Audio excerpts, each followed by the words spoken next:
भगवान बनना है, भगवान के बाजू में बैठना, भगवान बनने की कला को आत्मसात करना, भगवान बनने की हैसियत को लाना। और अपना मंगलाचरण है कि तीर्थंकर बनना है तो आचारवान गुरुओं की करो भक्ति, तीर्थंकर बनना है तो आधारवान गुरुओं की करो भक्ति, तीर्थंकर बनना है तो व्यवहारवान गुरुओं की करो भक्ति, तीर्थंकर बनना है तो प्रकृता गुरुओं की करो भक्ति, तीर्थंकर बनना है तो उपायदर्शी गुरुओं की करो भक्ति, तीर्थंकर बनना है तो औपीड़ गुरुओं की करो भक्ति, तीर्थंकर बनना है तो अपरिशावी गुरुओं की करो भक्ति, और तीर्थंकर बनना है तो निर्यापक गुरुओं की करो भक्ति। आप लोगों के बीच में निर्यापक की वो बात मैंने आप सबके बीच में रखी थी कि घर में तो अपनों की सेवा तो कर्तव्य है और जिम्मेदारी है, परंतु मोक्ष मार्ग में यह सेवा तो कर्तव्य और जिम्मेदारी से बढ़कर मोक्ष मार्ग की मंजिल तक जाने का एक रास्ता तय करती है। ये वो मंजिल है। घर में अपने जीवन, मैंने आपसे एक बात और बोली थी कि अपने जीवन में एक ना एक समाधि में अपना सब कुछ लगा देना, वो समाधि करवाना तुम्हारे लिए भगवान बनने की टिकट दिलवा देगी। वो समाधि करवाना तुम्हें जीवन में ऊंचा उठा देगी। जैसे आपके जीवन का बहुत सारा लक्ष्य है, तो मैंने कहा कल आपसे एक लक्ष्य ये बना लेना कि किसी न किसी की समाधि में करा पाऊँ, तन मन से सेवा करके किसी न किसी की समाधि कराऊँ। ये बात कल आप लोगों से बोली थी। आचार्य भगवान ने अपने नाम के आगे नहीं लगाया समाधि सम्राट, लोगों ने गुरुदेव के नाम के आगे समाधि सम्राट लगाया। उसका कहानी है अनेकों समाधि कराई। और मैंने कल बोला था आचार्य श्री के पास सब कुछ था पर एक चीज नहीं थी, वो नहीं थी समय नहीं था। लेकिन वो समय नहीं होते हुए पूज्य गुरुदेव ने जितना ज़्यादा समय समाधि वालों को दिया, शायद ही किसी को दिया होगा। तो आप समझना हो, पूज्य गुरुदेव की सब बातें मैंने आपके बीच में रखी थी। वो गुरुदेव की बात भी रखी थी कि किस प्रकार से वो आज्ञा, अपाय, विपाक और संस्थान विषय धर्म ध्यान को, और इसमें भी विशेष तौर से अपाय और विपाक विषय धर्म ध्यान का उद्बोधन उनका रहता था। अपाय का मतलब ये कि दूसरों के दुखों को देखना, मेरे पास तो कोई दुख नहीं है। विपाक का मतलब जो मेरे कर्म के उद्देश्य आ रहा है उसका लेना देना मेरे साथ ही है। इस प्रकार से इष्ट वियोग और अनिष्ट संयोग को भी वो बहुत बार बार इसका उद्बोधन देते थे। और पीड़ा चिंतन पर भी हमेशा उनका वो उद्बोधन होता ही था। निश्चित ही मान के चलना। और भी अनेक गाथाएं आपके बीच में कल मैंने बताई थी। अब और आज इस प्रवचन श्रृंखला में अपना जो आचार्य भगवान की भक्ति के बाद अब कल बहुश्रुत भक्ति के बहुत अच्छा चिंतन 2 दिन से चल रहा है, बहुत मार्मिक तैयार किया। लेकिन उसके पहले इसका अंत आज कर देता हूँ, जो इतनी बड़ी श्रृंखला चल रही है। एक बहुत अच्छी बात आप लोगों के बीच में शेयर करता हूँ। कल चिंतन करते करते आई, सब अपना कल्याण चाहते हैं, चाहते हैं नहीं चाहते हैं, बोलो ना, चाहते हैं। अब कल्याण शुरू कहाँ से होगा, प्रारंभ कहाँ से होगा, बोले कर्मों का क्षय। बहुत काम की बात बता रहा हूँ, देखना कहाँ दृष्टि गई है कि कर्मों का क्षय जब होगा तब जो है कर्मों के क्षय होने से ही कल्याण प्रारंभ होगा। बिना क्षय के होगा क्या? या कोई बता दे कि बिना कर्म के क्षय से कल्याण हो सकता है? बिल्कुल नहीं हो सकता ना, बिल्कुल नहीं हो सकता। अब कर्मों के क्षय पर अगर हम जाएं कि कर्मों का क्षय कहां से प्रारंभ होता है, किस ओर से प्रारंभ होता है, वहां अपन चलते कि आखिर कहां है जहां कर्म का क्षोभसम होना, कर्म का संक्रमण होना, कर्म का उत्कर्षण होना, कर्म का अपकर्षण, घटना बढ़ना, इसमें उसमें पलटना, इसकी बात नहीं कर रहा हूं मैं। भूमिका पर जाना, क्या ग्राउंड बनाया मैंने। कर्मों का क्षय कहां से प्रारंभ होता है, बहुत काम की बात आपके बीच में रख रहा हूं कि कर्मों का क्षय कहां से प्रारंभ होता है। तो हम आगम को उठाकर देखेंगे तो कर्मों के क्षय की कड़ी प्रारंभ कहां से होती है। तो आगम में कहा गया है कि कर्मों के क्षय की कड़ी प्रारंभ होती है सबसे पहले। अगर कोई कर्म क्षय होता है, कर्म होते कितने हैं? 8, और 8 में भी 148 भेद हैं।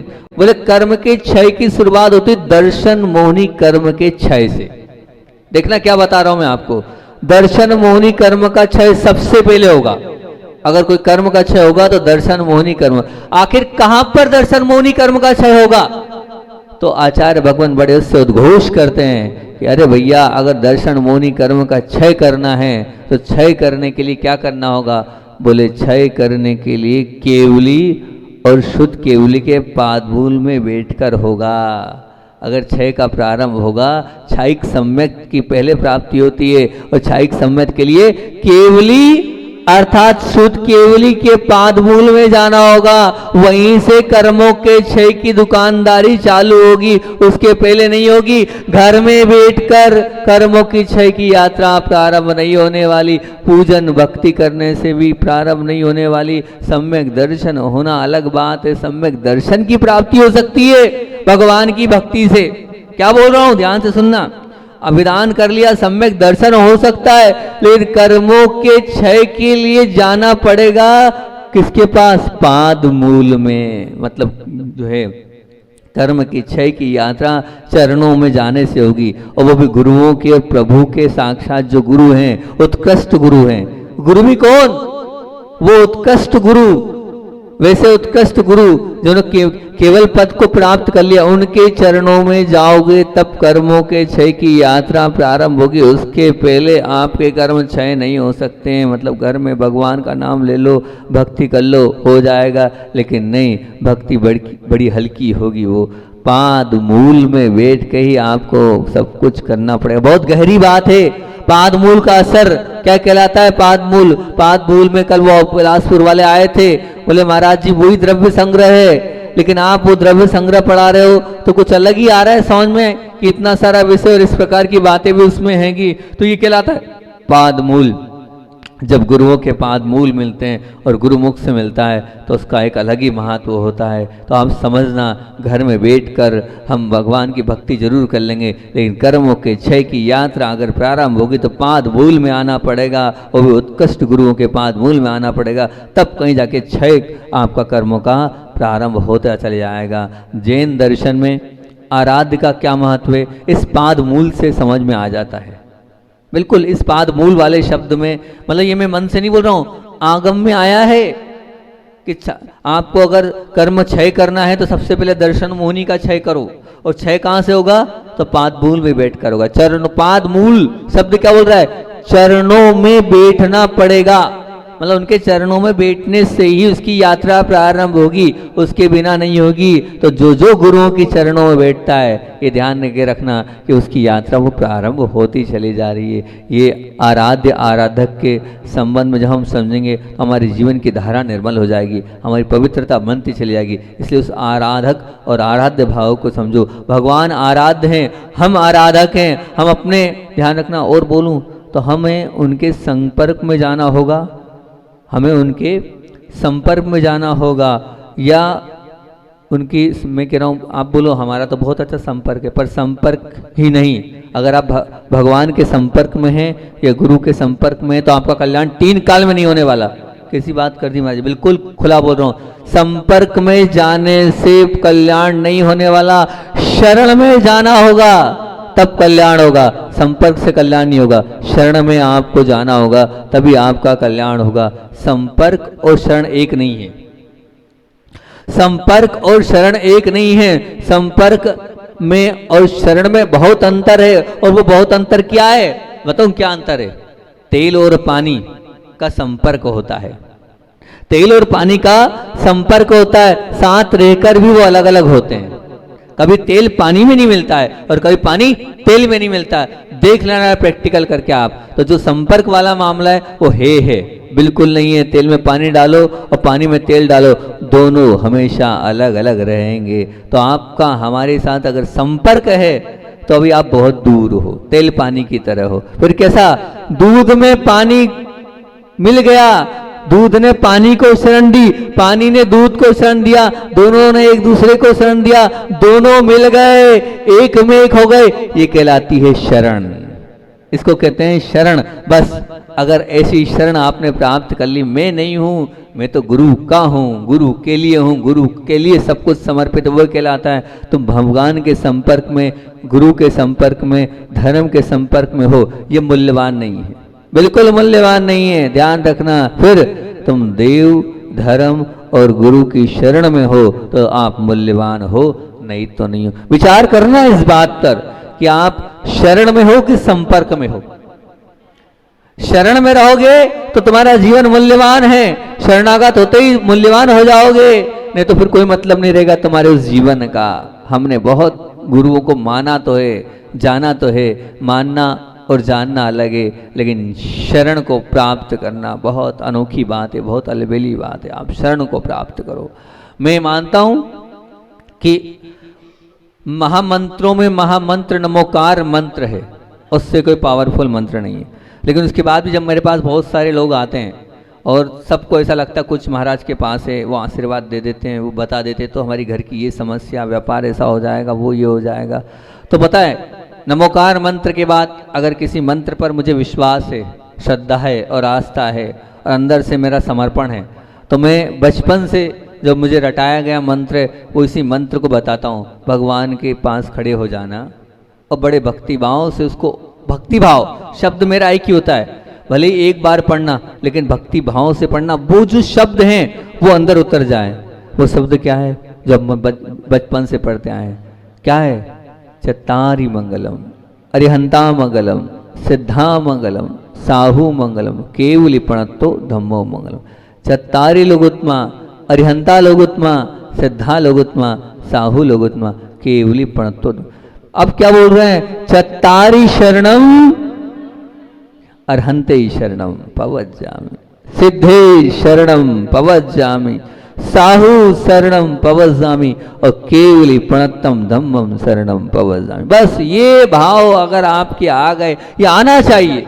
सच कह रहा हूं, आप अगर इस प्रकार से 3 बार 4 बार 5 बार 7 बार ये आप बार बार बोलो, जब आप बार बार बोलोगे और ये अंदर से समर्पण के साथ बोलोगे, भक्ति के भाव के साथ बोलोगे, और अंत में फिर ये बोलता हूं मैं, कुछ मत मांगना भगवान के पास। क्या मांगना? गुरु और प्रभु के पास। ये मांगना सबका भला हो, सबका कल्याण हो। इस संसार में जितने जीव मात्र हैं उन सभी की पीड़ा कष्ट दूर हो जाए, कोई भी दुखी ना रहे, सब संसारी जीव सुखी रहे। सबके लिए भगवान के पास ये भावना, ये संप्रेषण, ये दुआएं प्रेषित कर देना। अगर ये दुआएं आपने दे दी, निश्चित मान के रखना सब में आप भी आ गए। अपने लिए नहीं मांगना, सबके लिए मांगना। तो सब में ऐसा नहीं कि आप नहीं आ जाते हो, आप भी उस सब में शामिल हो, उस सब में अपने आप को भी समाहित कर लोगे तो बहुत अच्छी बात होगी। आप अगर इस प्रकार से भगवान की शरण को बहुत महत्वपूर्ण मानोगे और गुरु की शरण को आपने बहुत पूर्ण माना है तो आपके जीवन में बहुत कुछ मिलता चला जाएगा। अब मैं नहीं मानता कि आप संपर्क में शरण में हो। बताओ, संपर्क में हो कि शरण में हो? शरण में हो। शरण की परिभाषा समझते हो क्या कहलाती है? अभी आगे बताऊंगा शरण और किसको बोलते हैं, शरण क्या कहलाती है, शरण क्या होता है। आचार्य पूज्यपाद भगवान ने बहुत अच्छी कारिकाओं के माध्यम से भक्ति की रचनाएं करी और ऐसी ऐसी भक्ति की रचनाएं करी हैं। उन भक्तियों में पूरा अध्यात्म भी भर दिया, पूरा आगम भी भर दिया। और ऐसा है कि अच्छे जब तीर्थंकरों के जीवन में भी असाता आती है तो फिर क्या है? पूज्यपाद स्वामी है। पूज्यपाद स्वामी के जीवन में भी ऐसी एक घटना घटी और उनकी आंखें चली गई। जब उनकी आंखें चली गई और आंखों में भी जाने के बाद भी वो भक्ति कर रहे हैं, अपार भक्ति में लीन है। उस भक्ति में आचार्य पूज्यपाद स्वामी जो है बड़ा उससे कहते कि वो क्या मांगेंगे, हो सकता है वो ये मांग ले मुझे दिखने लग जाए, ये भगवान मेरी आंखें आ जाए ताकि मैं आपके दर्शन कर पाऊं। वो ये नहीं मांगते, वहां वो उद्घोषणा करते हैं और क्या बोलते हैं, जो हमारे आचार्य भगवान की प्रिय है। क्योंकि ये मैं इसलिए भी बोल रहा हूँ वो क्या मांगते हैं। वो पूज्य गुरुदेव रोज देव वंदना करने जाते थे तो मैं देखता था आचार्य श्री कुछ अलग से बोलते हैं। तो एक दिन आचार्य श्री से पूछ ही लिया, आचार्य श्री जी आखिर आप ये बाद में क्या बोलते हो, इतने धीरे बोलते हो, कुछ समझ में तो आता नहीं है, आप बोलते क्या? और आपने हमें बताया कि चैत्य भक्ति करना है, पंचमहागरी भक्ति करना है, बस काम खत्म, 2 भक्तियां करना है, ये तीसरी बार आप क्या बोलते हो? और कुछ ना कुछ शब्द तो रहते हैं। और उस समय आपके चेहरे का जो एक भंगिमा रहती है वो बड़ी प्रशस्त रहती है, बड़ी सुंदर रहती है। तो ऐसा क्या है मैं पूछना चाहता हूँ। तो आचार्य श्री जी ने बोला था बहुत अच्छे से, बोले मैं क्या बोलता हूँ, आबाल्या जिन देव देव भवता श्रीपादयो सेवया सेवा सक्त विनय कल्पलतया कालोधया यावता तम तस्या फलमर्थये तद्धुना प्राण प्रयाण क्षणे तम नाम प्रतिवर्ण पर्ण पठने कंठोस्तव कंठो मम। ये आचार्य 4 लाइनें बोलते थे। आचार्य पूज्यपाद स्वामी ने अपनी भक्ति में लिखी है। उन्होंने भक्ति करते वक्त क्या मांगा है कि कि भगवान मैंने बचपन से लेके अभी तक आपकी कितनी सेवा करी है, इतनी भक्ति करी है, आपका सब कुछ किया है, आपकी पूरी विनय करी है, हर आपकी आज्ञा को पालन किया, मैंने क्या नहीं किया है, और सब कुछ किया है। और उस सब कुछ करने के बाद अगर उसका कोई फल आप मुझे देना चाहते हो तो मुझ अधुना, मुझ पापी, मुझ गरीब को क्या देना, जब मेरे प्राण जाते रहें। तो बस प्राण के अंत के समय में बस आपका नाम लेते वक्त मेरे कंठ रोदे नहीं, मेरे कंठ में अगर कुछ हो तो भगवान बस आपका ही नाम हो, बस मुझे ये चाहिए, इसके अलावा मुझे कुछ नहीं चाहिए। अपनी शरण को बना के रखना, अपनी शरण से मुझे परे मत करना, मेरा कल्याण हो जाएगा। ये बात पूज्यपाद स्वामी ने अपनी भक्ति में लिखी है, और वही बात आचार्य भगवान ने पकड़ी थी। वो प्रतिदिन दिन में 3 बार इसका उच्चारण करते थे, बस कुछ नहीं चाहिए भगवान, अंत समय में आपका नाम स्मरण हो, आपके नाम को बार बार मेरे मुख से निकलता रहे, कहीं ऐसा ना हो कि आपका नाम ना ले पाऊँ और कंठ जो है अवरुद्ध हो जाए। ये पाओ, ये परिणाम होना चाहिए। देखा आचार्य भगवान अंत समय तक किस प्रकार से जागरूक थे, किस प्रकार से उन्होंने प्रभु भक्ति में अपने आप को लगाया था। जब वो कह रहे थे कि एक दिन पहले तक पीछी अपने हाथ से लगा रहे थे, जिसको उसी रात को पीछी भी उन्होंने अपने हाथ से लगाई थी, स्वयं पीछी मांगी, पीछी का। ये जागरूकता थी क्योंकि उन्होंने पूरी जिंदगी भर भगवान के सामने भीख मांगी है, भगवान के सामने अपनी इच्छा प्रकट करिए कि मेरे साथ ऐसा हो जाए, मेरे साथ ऐसा हो जाए, और वास्तविकता में वही हुआ। तो आप लोग भी भगवान की शरण में जाओ, और भगवान के शरण में जाकर इसी प्रकार से अपना आवेदन, अपना निवेदन और अपनी अनुनय आप रखोगे तो निश्चित रूप से आपके भी अंत में वो समाधि हो जाएगी। अगर ये 4 लाइनें आप याद करना चाहें, समाधि भक्ति जो पूज्यपाद स्वामी की है, उसमें आप ये लाइनें देख सकते हैं। ये 4 लाइन आपको मिल जाएगी, पूज्य गुरुदेव की हैं। मतलब पूज्य गुरुदेव की तो नहीं है, पूज्य गुरुदेव इनको पढ़ते थे, तो आप भी ये भक्ति मैं इस लाइनों को, शरण की बात चल रही, उस शरण को आप प्राप्त कर सकते हो। ध्यान रखना, भक्ति 2 प्रकार की होती है। एक होती है शरणागति भक्ति और एक होती है शरणम प्रपद्ये भक्ति। ये कहना चाहिए, मैं ये जो 2 लाइनें आपके बीच में रख रहा हूँ, ये हालांकि जैन आगम की भक्ति की लाइनें नहीं है, ये तो वैष्णव संप्रदाय की दोनों बातें आपके बीच में रख रहा हूँ। एक होती शरणागति भक्ति और एक होती शरणम प्रपद्ये। देखना क्या यहाँ बोलना चाह रहे हैं, दोनों बात एक होकर भी बहुत कुछ इसमें भिन्नता है। क्या भिन्नता है, मतलब यहाँ ये क्या बोल रहे हैं कि एक शरणागति भक्ति क्या है और दूसरी एक शरणम प्रपद्ये क्या है। तो कहते हैं अपनी इच्छा शक्ति को चरणों में समर्पित कर दिया, अब आप जो कर दो स्वीकार है। पहली भक्ति में हमारी कोई आपके सामने हमने रख दिया, अब आप जो कहो वो स्वीकार है। उदाहरण जैसे बिल्ली का जो बच्चा होता है ना, वो जो बिल्ली का बच्चा होता है, वो बिल्ली का बच्चा ऐसा होता है, अब बस माँ जहाँ ले जाएगी वो मुंह में पकड़ेंगी और पकड़ में दबाएगी और जहाँ चाहे वहाँ उसको ले जाती रहेगी, वो वहाँ बच्चा वहाँ चला जाएगा। ये होती हैगी।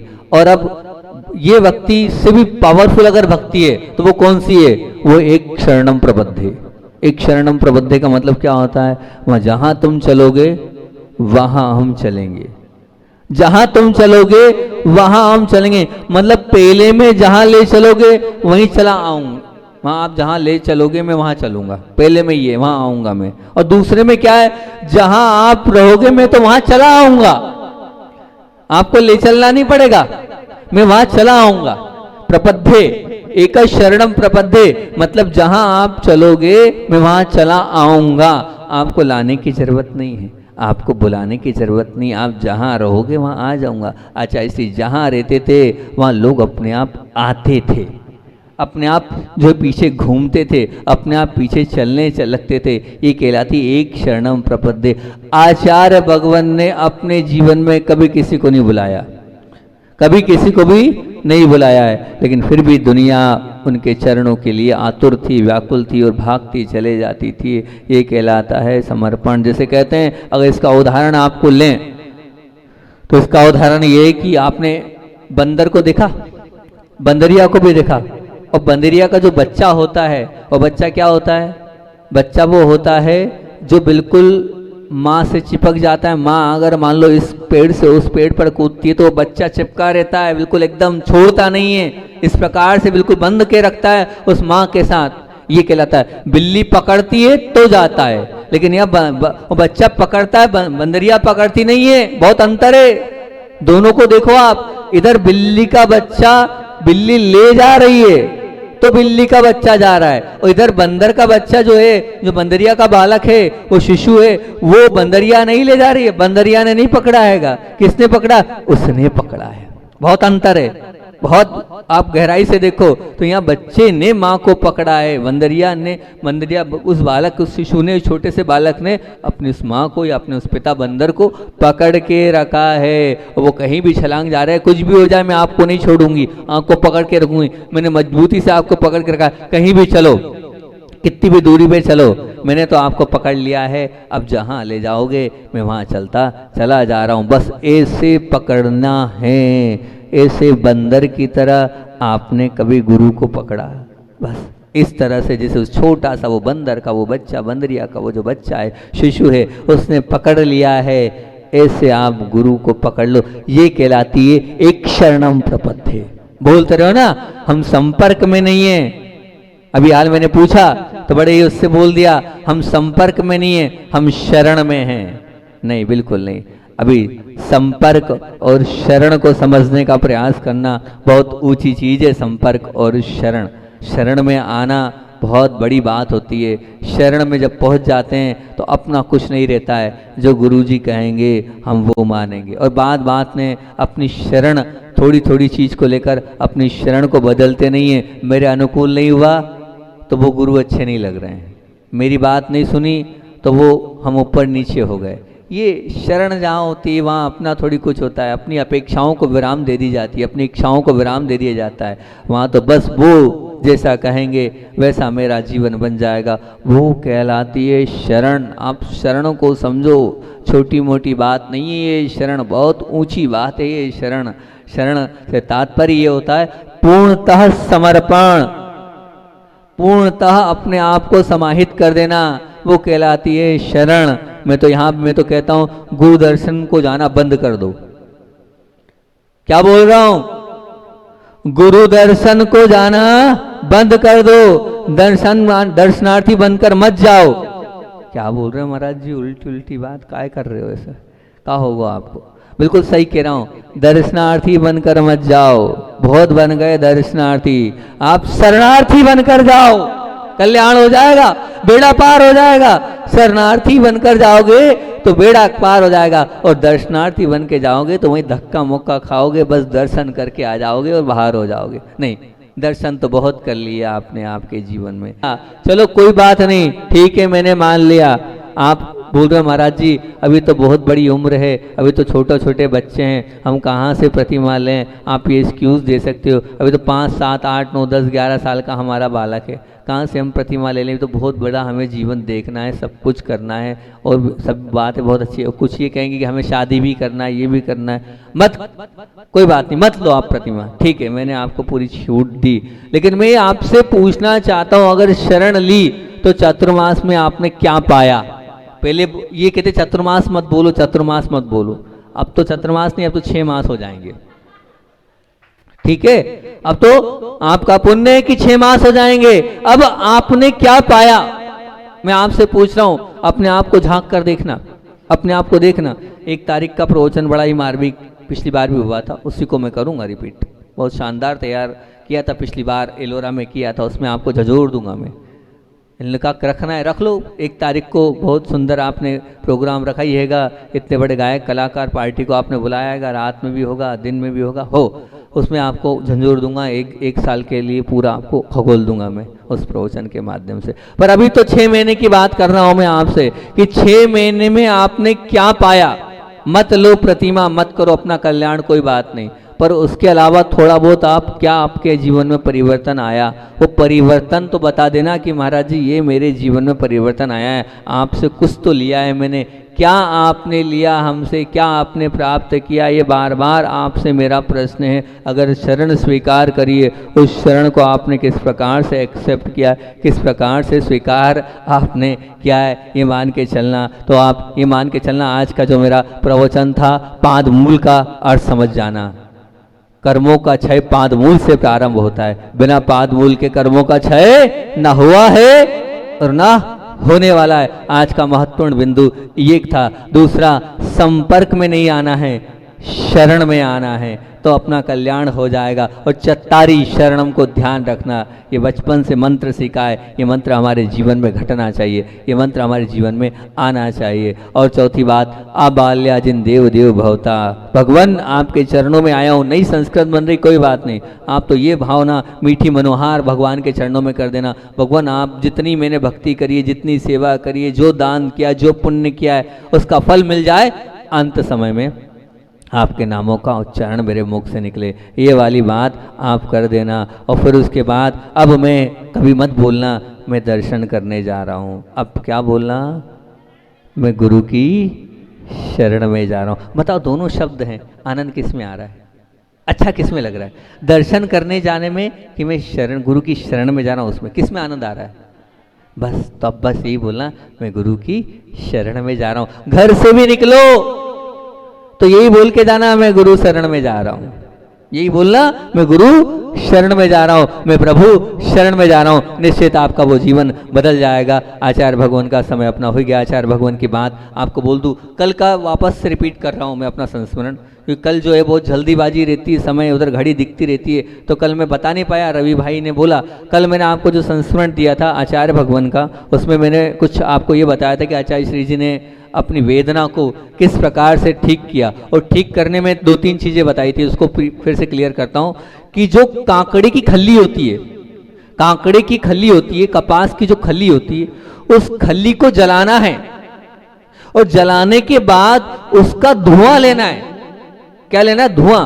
उस धुएं में ऐसे तत्व होते हैं, ऐसी शक्ति होती है, इतना उसमें प्रभाव होता है कि इस धुएं के माध्यम से वो जो हर्पिस के अंदर के जो कीटाणु हैं वो समाप्त हो जाते हैं। डॉक्टर साहब बैठे हैं, हर्पिस का इलाज आपको बता रहा हूँ, बिल्कुल एकदम परफेक्ट, बहुत लोगों पर मैंने इसको प्रयोग किया है, ठीक है ना। हमें कल शायद सिर्फ उसका, और जो बचेगी राख उसको खोपरे के तेल में लगाना, मतलब पहले जला लिया, जलाने के बाद धुआं दिया। अब जितना धुआं दोगे उतने जल्दी वो ठीक होगा। मैं इसलिए भी बोल रहा हूँ क्योंकि मैं साक्षात हर्पिस से पीड़ित हुआ हूँ। मुझे हर्पिस हुआ था बीना बारा में, तो उस बीना बारा में हर्पिस हुआ था, तो मैं ठीक इसी से हुआ था, खल्ली की राख से। खल्ली मतलब कांकड़े की खल्ली की राख, सॉरी राख निकल रहा, धुएं से। खली कांकड़ी की बनती है, गाय भैंस को खिलाई जाती है, उसको आप जलाएंगे, उसकी राख जो आएगी उस राख को आप अपने हर्पिस के ऊपर, मतलब धुआं जो आएगा वो अपने हर्पिस के ऊपर लेंगे, वो धुआं जैसे ही जाएगा वैसे ही समाप्त होगा। ठीक, मैं खुद साक्षात अनुभव सैकड़ों लोगों किया। ये एक चीज। फिर उसके बाद उसकी जो राख है जलने के बाद उसको आप खोपरे के तेल में लगाना। ये दोनों काम मैंने किए। दूसरा मैंने आपसे बोला था कि हल्दी, मतलब हल्दी को उबालना है, कपड़ा उसमें डालना है और उसकी भाप 20 मिनट आपको प्रतिदिन में 3 बार करनी पड़ेगी, उसकी सिकाई।